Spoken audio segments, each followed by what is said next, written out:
Vamos a empezar.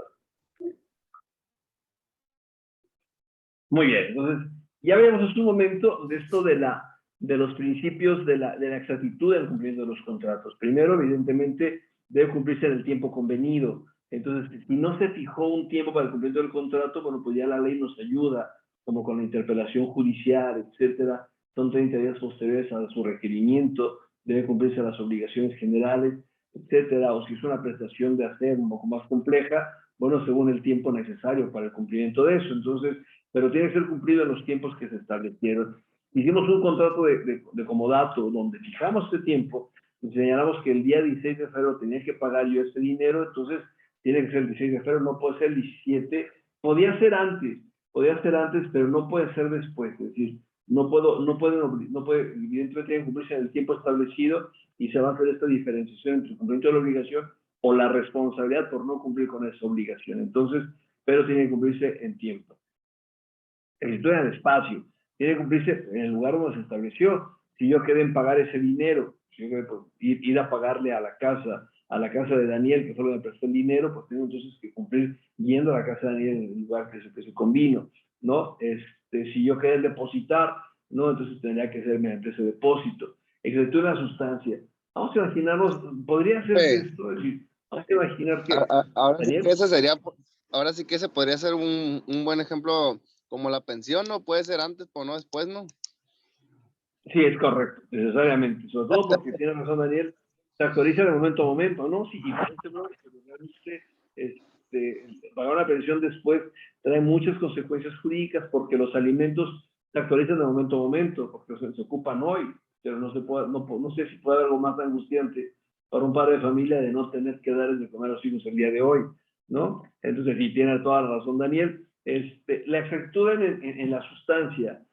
Por ejemplo, podemos hacer un contrato de compraventa en dólares.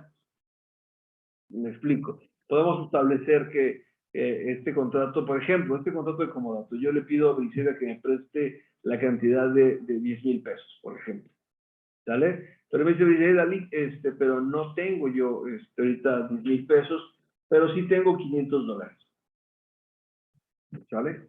Y tengo 500 dólares que pues, al tipo de cambio más o menos son como los 10,000 pesos, ¿no? Sí, ¿no? Más o menos. ¿Sí son? Entonces, Sí, tengo son 500 20. dólares. Entonces, imaginemos que dice Briseida, pero yo ocupo que me lo regresen dólares, porque lo ahorro en dólares justamente por si hay depreciaciones o devaluaciones o algo así, yo ocupo tener mi dinero en dólares. Yo sí le presto este dinero, digamos que en 2 meses, el 16 de febrero, marzo, abril, quiero que el 16 de abril me lo pague en dólares. Pero resulta que la moneda de curso legal en México son los pesos. Pero en el contrato, dice yo, establecimos que ya me prestaba 500 dólares y que yo el día 15 de abril tenía que devolverle los 500 dólares. ¿Se puede establecer eso? Sí o no y por qué. Los escucho con todo gusto. Pues sí se estipula, maestro, la moneda en la cual va a ser pagadero el préstamo. Okay. Pero fíjese que hay algo que se llama ley de moneda. La ley de moneda mexicana y establece que la moneda de curso legal en Estados Unidos mexicanos será el peso mexicano. Así lo dice. Entonces, ¿se podrá establecer en moneda extranjera, en dólares? Sí o no y por qué. Los escucho con todo gusto.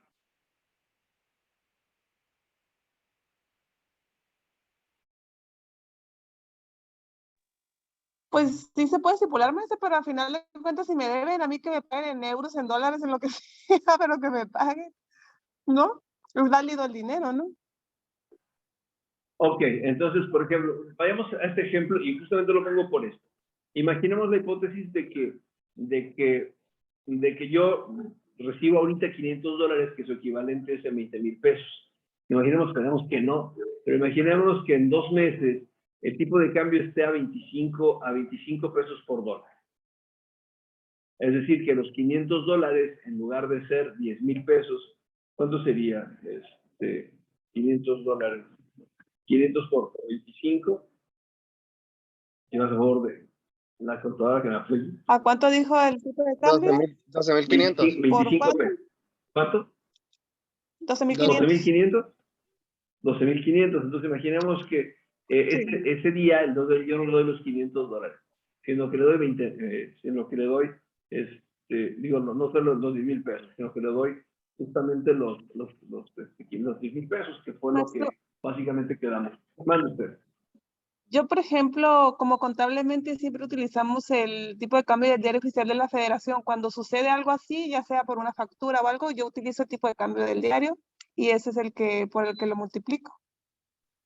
Y así lo establece entonces la ley de moneda. Entonces, como la ley de moneda en México dice que sí, efectivamente, que la moneda de curso legal en Estados Unidos mexicanos es el peso mexicano, también establece que en caso de que se establezcan obligaciones en moneda extranjera, estos podrán cumplirse en moneda extranjera o en pesos mexicanos, pero al tipo de cambio que se establezca por la autoridad financiera mexicana, ¿no? Entonces sí, tiene razón Sheila, lo que se va a hacer es efectivamente cumplir con la sustancia. Yo voy a pagarle en $500, pero no tengo $500 y la moneda de curso legal en México es el peso, entonces sí puedo librarme de la obligación, aun cuando sea en moneda extranjera, pero podré hacerlo al tipo de cambio vigente y por las autoridades establecido para ese día, ¿sale? Entonces tiene razón, me voy a ver, no pagaré lo que me prestó en pesos en esa ocasión, sino voy a pagar en dólares para cumplir con el principio de exactitud en la sustancia, o en caso de ser moneda extranjera, voy a pagar a su equivalente, a su tipo de cambio vigente al día del cumplimiento de la obligación. No al día en que se efectuó la obligación, sino al día del cumplimiento de la obligación. No sé si me expliqué. No recuerdo, creo que es artículo 7 u 8. Ahorita en el receso me ayudan a buscar la ley de moneda, o si lo pueden checar de una vez, la ley de moneda, el cumplimiento de las obligaciones en moneda extranjera, si fueran tan amables. ¿Vale? Pero ahorita vamos a avanzarle a nuestras diapositivas. Por favor. Es el del día anterior, maestro. ¿Perdón? Usualmente es el del día anterior. Es el del día anterior. El que se aplica. ¿Así dice la ley? Ahorita sí, explicamos la así. ley de moneda. ¿Qué dice? Ya le encontró la ley de moneda, no sé, artículo 8 o 7, no más como qué artículo es de la ley de moneda. Por lo menos fiscalmente, nosotros es el del día anterior. Okay. ¿Por qué? Porque como usualmente no se publica como en la mañana o mediodía y es su vigencia para el día siguiente, pues. Ok. No recuerdo, la verdad es que no recuerdo cómo dice la ley de moneda. Pero ahorita la buscamos, si no, en un recitito la buscamos para seguir adelantando. Entonces, exactitud de la sustancia, exactitud en el modo de ejecutar el pago, sí, evidentemente no está obligado a recibir pagos parciales, tiene que cumplir exactamente con lo que cumplió dar, ¿sale? Dice, la excepción a este principio de obligatoriedad es la teoría de la imprevisión, es decir, circunstancias que no pueden prevenir en el contrato que genera imposibilidad para su cumplimiento. Imposibilidad absoluta, y a lo imposible nadie está obligado. Entonces, imaginemos que yo quedé en pagar el día 16 de marzo la cantidad de 10,000 pesos, por ejemplo, ¿sabes? Entonces, la cantidad de 10,000 pesos, perdón, la cantidad de 10,000 pesos yo la tenía que pagar el día 16 de marzo y yo quedé pagar eso de Constitución, ¿vale? Entonces resulta que hubo una tromba, ese día 16 de marzo llegó el último frente frío, como la primera onda tropical, se juntaron y hubo un diluvio que hizo impasable, que yo, viviendo en La Paz, no pude llegar a Ciudad Constitución para cumplir con la obligación. ¿Sale? Fue imposible cumplir con el principio de exactitud en la forma y en el tiempo. ¿Sale? Entonces, como se dio esa posibilidad, entonces es una excepción al principio de la autoridad. Yo no pude cumplir ese día, pero voy a cumplir el día siguiente, posterior, el día siguiente cuando se pueda reanudar, se tiene que cumplir con la obligación, ¿sale? Pero es principio de imprevisión. Entonces, es la única excepción al principio de exactitud para el cumplimiento de los contratos, ¿vale? ¿Alguna pregunta, alguna duda? Bien, vamos con la siguiente diapositiva, por favor, Viridiana nos apoya. La número 21, la teoría de la imprevisión.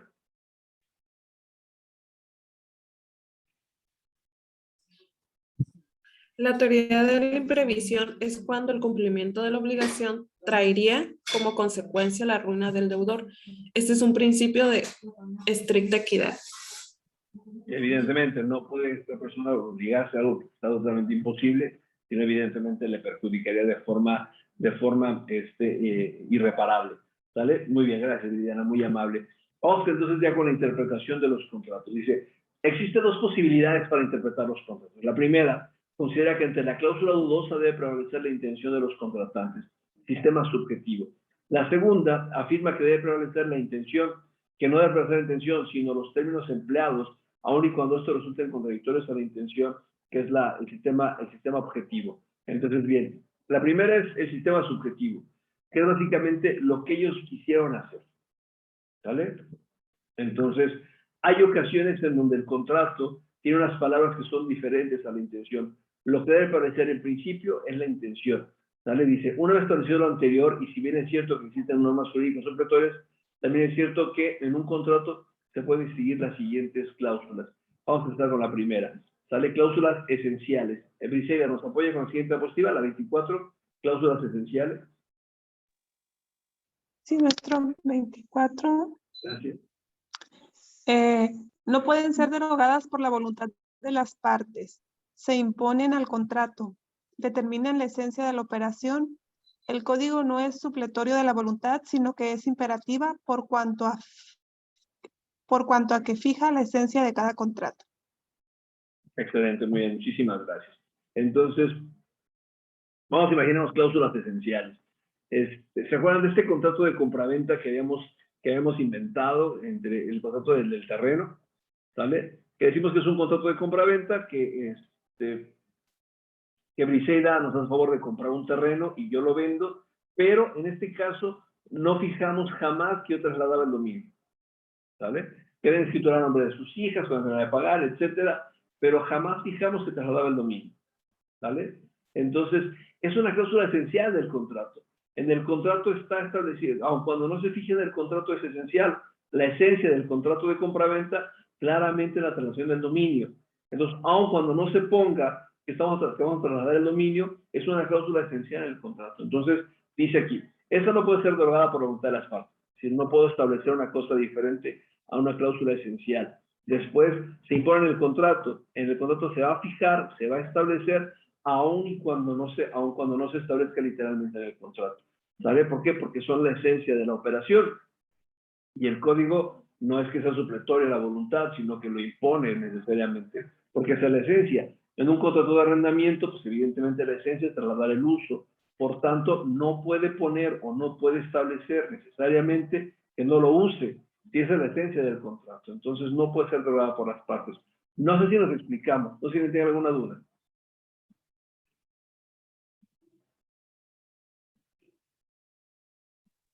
¿No? Vamos bien, Okay. maestro. Perfecto, muy bien. Vamos con las cláusulas naturales. No son esenciales, pero son cláusulas naturales. ¿Cuáles son? Viridiana, ¿nos apoya, por favor? Sí, maestro, claro. Cláusulas naturales. Gracias. Se desprenden de la naturaleza misma de cada contrato. 2. Pueden ser derogadas por las partes. 3. La ley solo contiene para suplir la voluntad de los contratantes. Muy bien, muchísimas gracias. Entonces, son cláusulas naturales que son básicamente, no es esencial, pero sí puede establecerse según la naturaleza del contrato. Entonces, por ejemplo, si la casa de renta, sí, evidentemente la esencia es el uso, ¿sabes? Pero bueno, imaginémonos que esa casa ya tiene muebles, ¿sale? Ya está establecido con esos muebles. Entonces, en este caso específico, se renta y para el uso se dejan ahí esos muebles. Entonces se interpreta como una cláusula natural que se va a usar y que se va a usar con esos muebles. ¿Sale? Entonces, bueno, va con la naturaleza, se desprende la naturaleza del contrato. De la naturaleza del contrato, que es el uso, se desprende que va a ser con todo de muebles, que va a ser la casa una renta amueblada. ¿Vale? Pero se puede derogar por las partes. Es decir, las partes pueden decir, no es que te voy a rentar la casa, pero aparte te voy a rentar los muebles. ¿Vale? Es decir, la casa sí, de los muebles de la casa son 5,000 pesos, más 2,000 pesos del uso de los muebles. Y la renta central de 7,000 pesos con todo y eso. Puede derogarse, si puede establecerse o no establecerse, porque es una cláusula natural del contrato, ¿sale? Y la ley solamente va a suplir la voluntad de las partes, pero eso es una consecuencia natural de algo esencial, ¿sale? ¿Alguna pregunta, alguna duda? Con confianza, están en su casa. Yo sé que están en su casa. Muy bien, ¿no? Vamos con la siguiente. Daniel, ¿está por ahí? ¿Cómo va con el trabajo? ¿Qué andamos, profe? ¿Qué andamos? ¿Todo bien? Excelente, muy bien. ¿Nos apoya con las cláusulas accidentales, por favor? Profe, pero yo no tengo la de esta en el teléfono. Nomás estoy conectado al teléfono. Ajá. Ah, ok, muy bien, no se preocupe, yo la apoyo. Entonces, la siguiente, cláusulas accidentales de los Yo lo leo contratos, si quieren. depende. Ok, sí, por favor, si fuera tan amable. Dependen exclusivamente de aspectos concretos de cada voluntad. Los contratantes deliberan libremente y la ley no prevé esos aspectos. Bien. Quiero que por favor le decimos algún ejemplo de algunas cláusulas accidentales de este contrato de arrendamiento que estamos haciendo. ¿Vale? Se acordarán que las rentas son de 5,000 pesos, me trajan el uso, y aparte estamos agregando 2,000 pesos de los muebles. Es decir, yo voy a pagar 7,000 pesos por la casa, por la renta de la casa de habitación con bienes, con los muebles, con amueblada. ¿Cuáles pueden ser las cláusulas accidentales? Puede ser que no haya mascotas. Ah, ok, por ejemplo, ¿sale? Eso es accidental. O a lo mejor fijar que si hay una mascota nada más, por ejemplo, ¿sale? Entonces, fijar que es una renta, pero solamente permitido una mascota. O, por ejemplo, solamente peces, quizá. A lo mejor no gatos, a lo mejor no perros, porque son los que causan. Entonces, claramente la ley no va a fijar esa diferencia, no va a fijar una cláusula específica. No hay una ley para las mascotas todavía, etcétera. Entonces, puede ser esa norma jurídica que establezca esa posibilidad, tendría que ser individualizada, porque depende exclusivamente de la voluntad de los contratantes y queda evidentemente a su libertad. No hay una ley que lo Maestro, prevea. ¿Por qué? Porque son imprevisibles. Mande usted. aquí también aplica lo mismo. Se puede poner cualquier cláusula accidental siempre y cuando sea legal, lícito, se podría decir. Sea lícito y sea posible. Sí, ya lo habíamos la clase pasada con el principio de la autonomía de la voluntad de las partes, ¿no? Pueden fijar lo que quieran siempre y cuando sea lícito y sea posible. Excelente episodio, muy bien, muchísimas gracias. Las cláusulas accidentales son el más claro ejemplo de esto, ¿sale? Vamos a ver cómo lo establece el Código Civil. Es el artículo civil de Baja California Sur, artículo 1756. Dice, si los términos de un contrato son claros y no dejan lugar lugar a duda sobre la intención de los contratantes, se estará el sentido literal de sus cláusulas. Si las palabras parecieren contrarias a la intención evidente de los contratantes, prevalecerá esta sobre aquellas. Es decir, nuestro Código Civil o el Código Civil para Baja California Sur se guía por un principio subjetivo. Es decir, tiene que guiarse necesariamente con la voluntad de las partes, ¿sí? En oposición a las palabras cuando esas pueden ser contrarias a eso. Entonces, tenemos que ver la intención, básicamente la intención, y leer bien el contrato para ver cuál fue la intención de los contratantes, ¿sale? No sé si tengan una pregunta, alguna duda.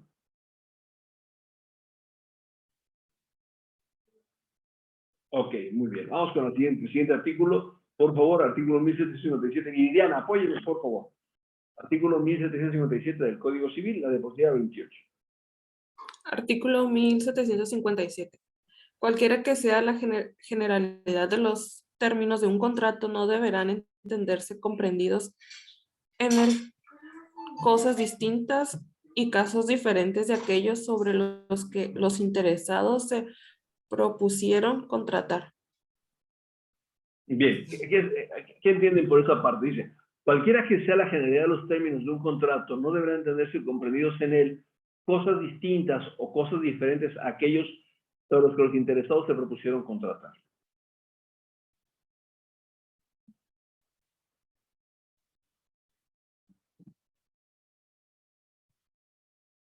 No lo entendí, maestro, perdón. Sí, lo que pasa es que tenemos, en algunas ocasiones, empleamos en los contratos algunos vocablos muy generales, vocablos polisémicos, por ejemplo, ¿vale? ¿A qué se refieren esos contratos polisémicos? Bueno, cuando en algunas ocasiones buscamos algunos conceptos que quizá no sean tan claros, ¿vale? Por ejemplo, el arrendamiento de bienes inmuebles. Cuando voy a rentar la casa con los muebles, por ejemplo. Si en el contrato establecemos que voy a rentar una casa amueblada, ¿sí? Y ponemos que con un plasma, ¿no? Y entendemos, por ejemplo, que los muebles, evidentemente hay televisiones que son inducidas por plasma, por ejemplo, ¿sale? O había, no sé si todavía existen televisiones de plasma. Entonces, pero el plasma es un vocablo polisémico, porque existe el gel que es plasma, o existen muchas cosas que son plasma, etcétera. Entonces, en ese caso específico, si establecemos plasma, tendrá que ser básicamente con la generalidad, dice, cualquiera que sea la generalidad de los términos de un contrato, no deberá entenderse como idea tener cosas distintas o diferentes a aquellas sobre las que actuales pactaron. Entonces, evidentemente, es incongruente que se rente una casa con un gel, ¿no? Porque es la naturaleza. Se entenderá que es una televisión de plasma, porque los términos son congruentes con eso. No sé si me estoy explicando. Entonces, cuando sea un contrato que tenga unos términos generales, ambiguos, polisémicos, que puedan entenderse cosas diferentes, tienen que entenderse según a lo que fue pactado, según la naturaleza del contrato. Eso es lo que se ve en el artículo 1757. Cuando tengan un contrato así, cuando tengan un contrato que tenga unas cláusulas que tengan este vocablo polisémico diferente, tendrá que establecerse estas condiciones. ¿Vale? Vamos con el siguiente artículo, por favor, si fuera tan amable, Briseida, ¿nos apoya? Sí, maestro. ¿El 1759 o...? No, es 58? el 1758. Si alguna cláusula de los contratos admitiere diversos sentidos, deberá entenderse en el más adecuado para que produzca efecto. Es correcto, es lo que decíamos hace un momento, ¿sale? Las cláusulas de los contratos deben interpretarse las unas por las otras, atribuyendo a las dudosas el sentido que resulte al conjunto de todas, ¿sale? Entonces, se llama Aquí no se le llama, maestro, aquí no se le llama como laboral, como suplencia de la queja o algo así, ¿o no? No. Aquí simplemente interpretación de los contratos en atención a la naturaleza, ¿sale? Entonces, no, al contrario, esa sería una interpretación sistemática. Vamos a entender el contrato como todo en su generalidad, ¿vale? Y en este caso vamos a interpretarlo según la mejor interpretación de las reglas, de las cláusulas entre sí. No analizarla como una cláusula aislada, sino que todas las cláusulas pertenecen a un todo que es un sistema, ¿vale? Pero no tiene que ver. Es más, al contrario, en los contratos y en materia civil no existe la suplencia de la deficiencia de los contratos ni de las quejas. Tendrá que interpretarse lo que ellos establecen que pactaron, salvo que sea notoriamente desproporcionado o que haya lesión en el contrato. ¿Vale? El artículo que sigue coincide con lo que dijimos hace un rato. Las palabras que pueden tener distintas acepciones serán entendidas en aquella que sea más conforme con la naturaleza y el objeto de los contratos, ¿no? Eso es a lo que nos referíamos hace un momento, creo que no tiene mayor problema. Viridiana, apoyen su ojo con la siguiente diapositiva, el artículo 1761, por favor. Sí, maestro. Artículo 1761. El uso o la costumbre del lugar donde pasó el acto se tendrán en cuenta para interpretar las ambigüedades de los contratos. Bien, muchísimas gracias. Igual, si esta naturaleza del contrato va evidentemente relacionado con los usos o las costumbres de los lugares, también va a regirse por eso necesariamente. ¿Sale? No tiene mayor problema, sino que está bastante sencillo. El siguiente artículo es un poco más claro. Dice, cuando resulte absolutamente imposible resolver las dudas por las reglas establecidas en los artículos precedentes, si aquellas recaen sobre circunstancias accidentales del contrato y este fuera gratuito, se resolverá a favor de la menor transmisión de derechos e intereses. Si fue onerosa, se resolverá la duda a favor de la mayor reciprocidad entre los interesados. Entonces, bien, si hay dudas en un contrato gratuito, la idea es generar menos gravamen, ¿no? Generar menos derechos y obligaciones porque es gratuito. Si estuviesen pagando, vamos a ver algo más equilibrado, ¿vale? Esa será la idea de interpretación de los contratos, lo que establece el artículo 1667. Bien. ¿Alguno de ustedes recuerda qué son los principios? ¿Alguien entiende qué son los principios?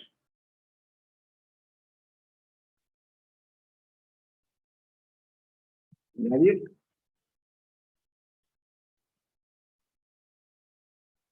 ¿Principios de qué, maestro?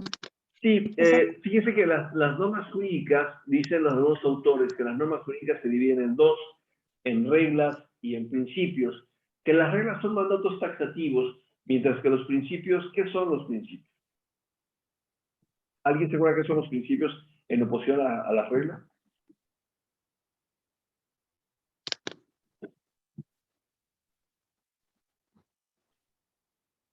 Porque vamos a ver lo siguiente, los principios fundamentales de la vigencia de los contratos, pero son principios, es decir, no son reglas. ¿Cuál es la diferencia entre reglas y principios? ¿Alguien se acuerda? Quizá Briseida ya lo hayamos Unas son obligatorias y otras son opcionales. Más o menos, sí, son obligatorias en cuanto taxativas, es decir, efectivamente, las reglas son taxativas, establecen algo fijo, algo establecido. Por ejemplo, establece como la regla es que nadie puede casarse si no ha cumplido los 18 años. ¿Vale? Pero es taxativo, es decir, establece taxativamente los 18 años. Mientras que, por ejemplo, hablando de menores de edad, pues hay un principio que se llama el principio del interés superior del menor, que esas no es que sean opcionales, pero son mandatos de optimización. Bueno, Y no, no sería- opcional, podría ser más flexible, también se podría decir, Sí, ¿no? es correcto, es correcto. Son Que mandatos de opcional es optimización. como si quisieras o no quisieras. Podrán cumplirse o no en la medida de lo posible, por ejemplo, ¿vale? Pues, el más claro ejemplo de eso se me hace el principio de presunción de inocencia, ¿no? Es un principio de presunción de inocencia, no es una regla taxativa, no es que siempre debe cumplirse, sino que se cumple en la medida de lo posible. Si son delitos graves o delitos que tienen esta prisión preventiva oficiosa, pues la presunción de inocencia no surte efectos porque esa persona la detienen y la procesan aun y cuando se presume inocente. Entonces sí, los principios básicamente son mandatos de optimización. Lo que sigue, lo que vamos a analizar son principios fundamentales de la vigencia de los contratos. Esos son por lo que respecta al cumplimiento o incumplimiento de los contratos, en principios por los siguientes temas: la relación jurídica fundamental y las relaciones jurídicas esenciales, el principio de la buena fe y el principio de cooperación, ¿sale? Pero son principios de los contratos que vamos a ver más adelante. ¿Alguna pregunta, alguna duda hasta ahorita? Bien, entonces, con eso contamos la interpretación de los contratos, vamos a dejar los principios, hacemos una pausa y si les parece bien regresamos a las 8:20, ¿vale? Ya está, ya volvemos, gracias.